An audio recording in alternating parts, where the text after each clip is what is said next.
So basically, your brain collects other people's thoughts, and at some point, without telling you, it starts handling them back as if they were your own. And you don't notice. Because the delivery is perfect, it sounds like you.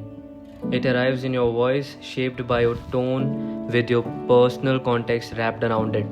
You will think, damn, that's clever. But you won't think is, where did this actually come from? That's cryptomnesia. It's when your brain forgets it's quoting someone else. But here's where it gets worse. You don't just copy ideas, you start believing you made them. You build on them, you share them, you craft identifies around them, and all the while you are doing it on autopilot. Because the truth is, if you are consuming too much too fast without stopping to think, then you are not learning, you are just uploading. It feels productive, but in reality, it's slowing you down. Because input without digestion doesn't create originality, it suffocates it. Now, pause.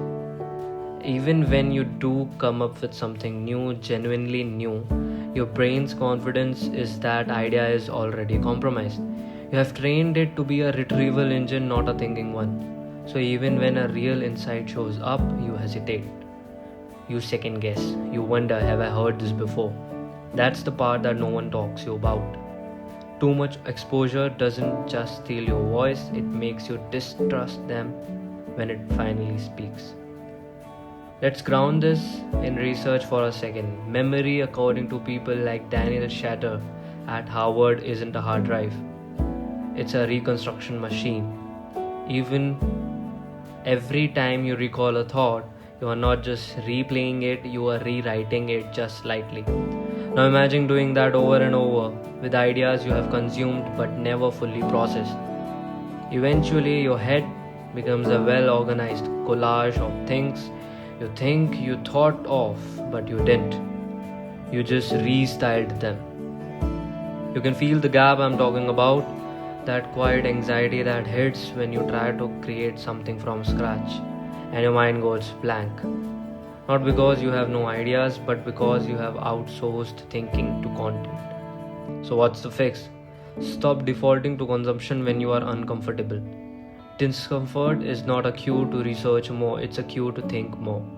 Instead of asking, what does this remind me of? Ask, what do I actually think about this without anyone else in the room? It's awkward at first, that silence feels heavy, but what's actually happening is space, your voice finally making room to speak.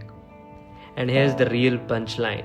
Originality isn't about isolation. You are allowed to be inspired, you are allowed to remix, but if you don't slow down and digest, then you will never know which part of your mind is truly you. And that kind of confusion, it's what burns people out.